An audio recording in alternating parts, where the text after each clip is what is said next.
ही सो रहा था, लेकिन अब तभी मिकी के पास एक फीमेल ज़ोंबी आती है। मिकी उसे देखकर बुरी तरीके से डर जाता है। कार की आधी विंडो खुली हुई थी और उसी से वो ज़ोंबी मिकी के पास आने की कोशिश कर रही थी, लेकिन मिकी के अंदर इतनी हिम्मत नहीं थी कि वो ठीक से उस विंडो को भी बंद कर सके। वो बुरी तरीके से डरा हुआ था कि अब तभी पीछे से बैन ने आकर उस ज़ोंबी को शूट कर मार दिया। मिकी की ऐसी हालत देखकर बैन उस पर बहुत ही ज्यादा हंसता है। खैर, इसके बाद ये दोनों इधर उधर घरों को तलाशने लगे। इन्हें एक घर मिलता है जो कि काफी ज्यादा ठीक था। मिकी बैन से कहता है कि मैं कुछ दिनों तक यहीं पर रुकना चाहता हूँ, अब मैं और ज्यादा नहीं चल सकता।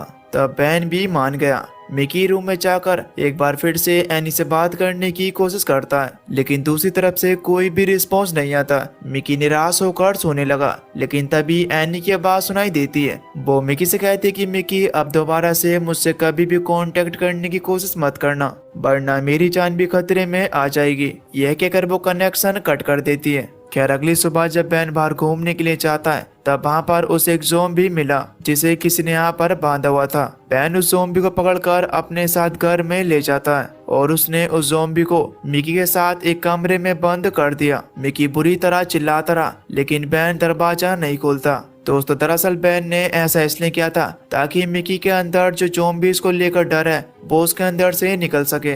अब थोड़ी देर बाद जब बैन ने दरवाजा खोला तो वो देखता है कि मिकी ने उस ज़ोंबी को मार दिया है। बैन को अपने सामने देखकर मिकी उसे मारने लगा। वो उससे कहता है कि तुम मुझे मारना चाहते थे।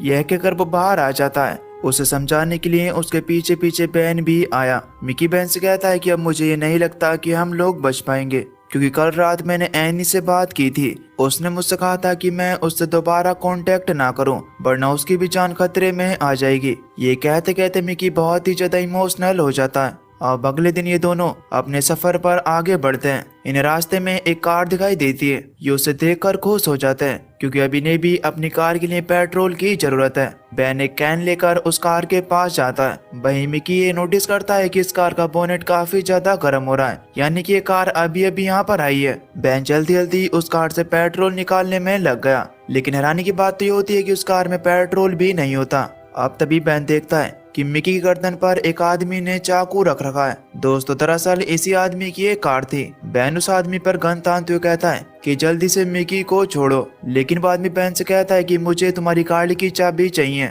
इसके बाद ही मैं तुम्हारे साथी को छोड़ूंगा। बैन उस आदमी से कहता है कि देखो, हम पर विश्वास रखो, तुम जहाँ पर कहोगे मैं तुम्हें वहाँ पर छोड़ दूंगा। लेकिन वो आदमी कहता है कि मैं किसी पर भी विश्वास नहीं कर सकता। इससे पहले भी मैंने कुछ लोगों पर विश्वास किया था, लेकिन उन्होंने भी मुझे धोखा दिया। मुझे अब किसी पर भी भरोसा